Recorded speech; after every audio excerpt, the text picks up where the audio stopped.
नमस्कार दोस्तों, मैं हूं ब्रजेश कुमार। दोस्तों 9 अगस्त 2024 इस दिन पुलिस को वसुंधरा रोड पर एक महिला की लाश मिलती है और लाश की हालत इतना ज़्यादा भयंकर होती है कि उसको दोनों हाथ और दोनों पैर के पंजे गायब होते हैं। दोस्तों उसका जो सर है काफ़ी बड़े पत्थर से मारकर पूरी तरह से कुचल दिया गया होता है। दोस्तों साथ ही साथ जो शरीर होता है उस शरीर पर सिर्फ कंकाल ही बचा हुआ होता है। दोस्तों देखने से ऐसा लगता है कि उसकी जो बॉडी है उसको किसी केमिकल से गला दिया गया हो और ऐसा दिख रहा था कि साथ ही पुलिस को इन्वेस्टिगेशन में यह भी पता चलता है कि इस महिला को मारने से पहले इसके साथ दुष्कर्म भी हुआ था।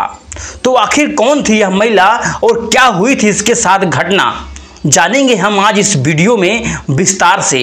लेकिन दोस्तों वीडियो में आगे बढ़ने से पहले आपसे एक छोटा सा रिक्वेस्ट है कि अगर आप हमारे चैनल पर पहली बार विजिट कर रहे हैं तो आप हमारे चैनल को सब्सक्राइब कर लीजिए।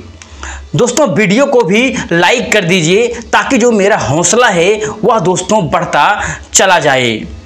दोस्तों हम जिस घटना के बारे में बात करने वाले हैं दोस्तों वो घटना है उत्तर प्रदेश की एक छोटे से गांव डिबडी बागी। दोस्तों वहां पर एक महिला उसकी 9 साल की बेटी साथ में रहा करते थे। दोस्तों जो महिला वो है वो करीब 33 साल की थी और नौकरी करने के लिए दोस्तों उत्तराखंड के रुद्रपुर में नर्स वो जाया करती थी। तो नर्स के तौर पे वो वहाँ पर काम करती है। तो सुबह सुबह वहाँ पर काम करने के लिए जाती है और शाम को लौट करके अपने घर वापस चली आती है। अब दोस्तों ये जो उसका जो अस्पताल है अब उसका जो घर है इन दोनों के बीच में करीब से करीब 20 से 25 किलोमीटर का फासला होता है। अब यहाँ पर रोज सुबह नौकरी करने के लिए वह महिला जाती है और उसकी जो बेटी वो जो है लगभग चौथी तीसरी कक्षा में पढ़ती है। दोस्तों शाम अपनी माँ के आने के वह इंतजार कर रही होती है। अब ऐसे ही 30 जुलाई दिन का आता है और 30 जुलाई के दिन जो महिला है वह नौकरी करने के लिए सुबह जाती है लेकिन शाम को लौट कर वापस नहीं आती है।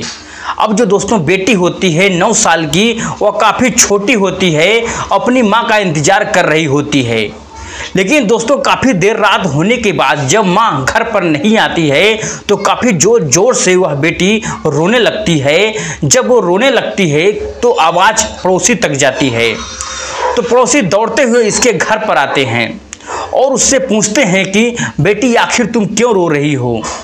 तो बताती है कि मेरी माँ सुबह नौकरी करने के लिए गई थी लेकिन अभी तक वो घर पर वापस नहीं आई है, तो आप प्लीज़ उसको ढूंढिए। अब पड़ोसी जो है उसको बताते हैं अभी काफ़ी ज़्यादा देर रात हो चुकी है तो आप अभी सो जाइए, हम सुबह होते ही उसको ढूंढेंगे। जब इस बात को बेटी को कहा जाता है तो दोस्तों बेटी अब सो जाती है। दोस्तों वो सो जाती है। उसके बाद पड़ोसी वहाँ से सब चले जाते हैं और जब सुबह होती है तो सुबह का जो ये बच्ची होती है उसके नैनीहाल की खबर जाती है। तो अपनी बेटी जो होती है नौकरी करने के लिए गई थी लेकिन अभी तक वापस नहीं आई है, तो आप यहाँ पर आ जाइए। अब नैनीहाल वाले यहाँ पे दोस्तों आ जाते हैं और आने के बाद अपनी बेटी को ढूंढने की कोशिश करते हैं लेकिन वहाँ को कोई भी खबर नहीं मिलती है और अस्पताल में भी उसको कुछ भी पता नहीं चलता है। तो अब वो पुलिस स्टेशन जाते हैं और वहाँ उसकी एक रिपोर्ट दर्ज कराते हैं और वहाँ पर इसकी बहन जाती है और बहन जाने के बाद FIR दर्ज कराती है। दोस्तों मेरी जो बहन वो नौकरी करने के लिए इस अस्पताल में गई थी रुद्रपुर के, लेकिन घर वापस लौट कर नहीं आई है। तो दोस्तों पुलिस वाले जो है गुमशुदगी की रिपोर्ट लिखते हैं और इसको इतना ज़्यादा केस को गंभीरता से पुलिस वाले नहीं लेते हैं। अब परिवार वाले कई बार यहाँ पर आते हैं और इसको कहते हैं कि अपनी बेटी के बारे में पूछते हैं लेकिन पुलिस वाले उसको डांट कर दोस्तों भगा देते हैं और ज़्यादा इतना ध्यान नहीं देते हैं। अब ऐसे ही परिवार वाले खुद ही ढूंढने की कोशिश करते हैं। दोस्तों जहाँ जहाँ जिस रास्ते से वह लेडी जाती थी, जिस रास्ते से उस अस्पताल की ओर जाती थी, सभी जगह पर सभी रास्ते पे ढूंढने की कोशिश करते हैं, लेकिन कहीं पर भी उस बेटी का पता नहीं चलता है। अब यहाँ पर ऐसे ही 8 दिन बीत जाते हैं और 8 दिन बीतने के बाद जो 8 अगस्त के दिन पुलिस वाले इस परिवार वालों की कॉल करते हैं और कॉल करके बोलते हैं कि हमारे यहाँ पर एक महिला की लाश मिली है, हो सकता है कि आपकी बेटी यहाँ पर उसकी पहचान कर लीजिए।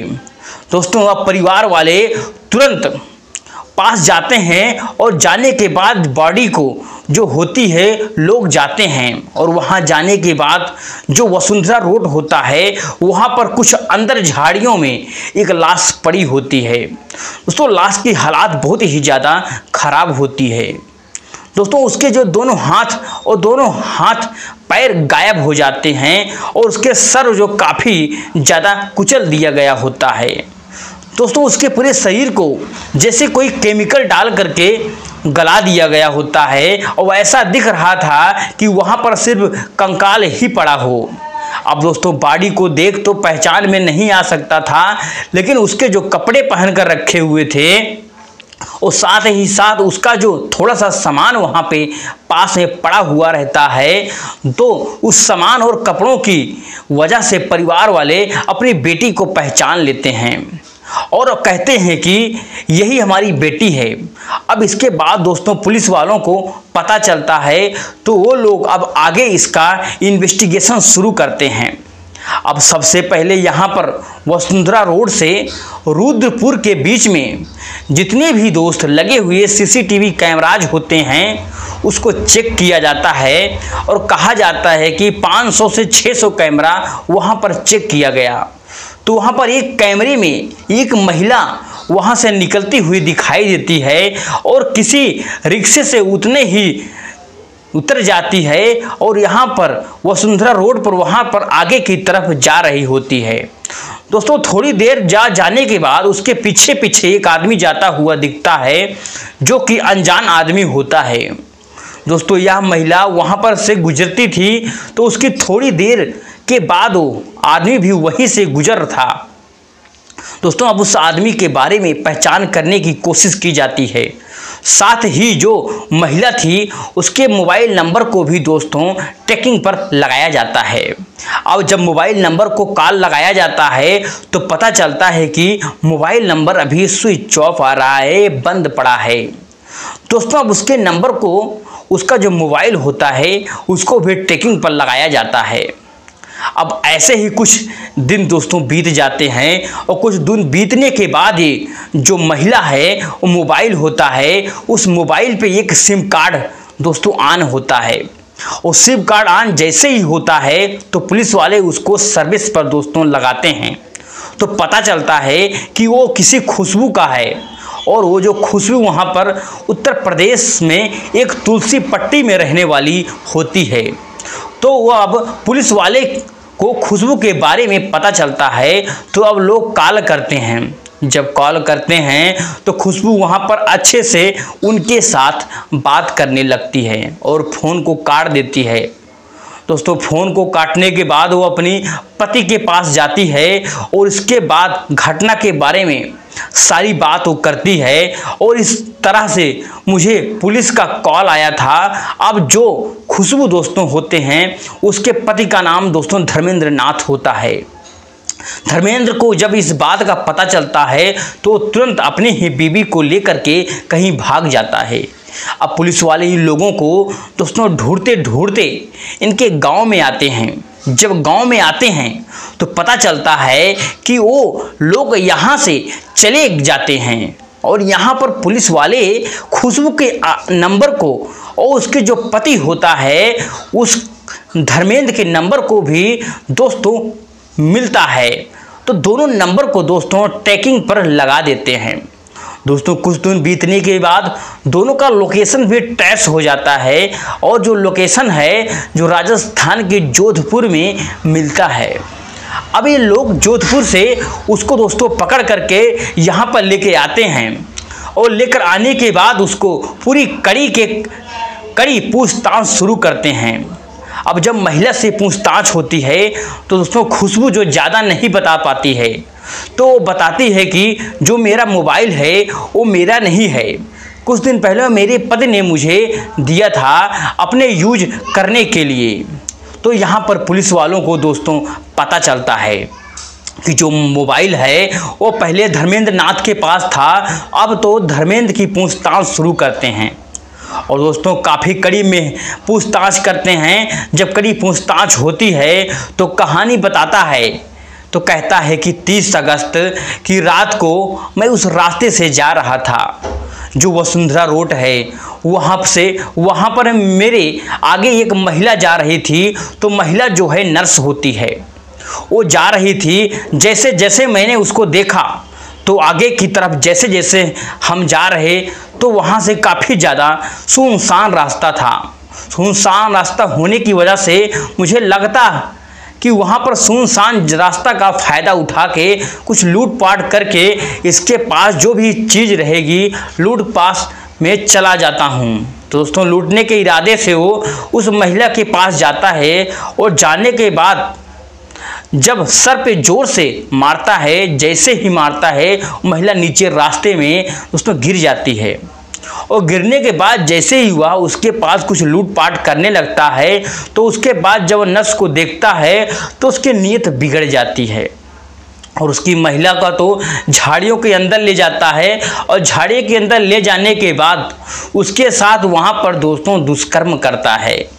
और दुष्कर्म करने के बाद उसका जो दोस्तों दुपट्टा रहता है लेडी का, दुपट्टे से उसके गले को पूरी तरह से दबा देता है और उसकी वहाँ पर मौत हो जाती है। दोस्तों उसके बाद उसका जब मोबाइल रहता है, कुछ और चीज़ें रहती हैं जो दोस्तों कीमती चीज़ें लेडी की रहती हैं, उन चीज़ों को लेकर वहाँ से भाग जाता है। और वहाँ से आने के बाद वह जो मोबाइल और अपनी बीवी को यूज करने के लिए दे देता है। तो दोस्तों पुलिस वाले जो पूरी घटना परिवार वालों को बता दे, वो कहते हैं कि हमने कातिल को पकड़ लिया और कातिल यही है, इसने पूरा अपना गुनाह भी कबूल कर लिया। लेकिन यहाँ पर परिवार वालों का यह कहना है कि आपने तो सिर्फ जिसने मोबाइल लिया उसी को पूरा का पूरा गुनाहगार ठहरा दिया है, जबकि यहाँ पर अगर एक हफ्ते से यहाँ पर लाश पड़ी हुई थी तो रास्ते पे तो किसी को इसकी जो दुर्गंध तो आई ही होगी, क्योंकि साथ ही साथ 8 दिन के अंदर यह लाश इतनी ज़्यादा जल्दी कैसे हो गई। अगर सड़ गई, आप बता रहे हो कि किसी केमिकल से सड़ा गया है, सड़ा दिया गया है, तो आखिर यह केमिकल इस सामान्य से आदमी के पास कहां से आया।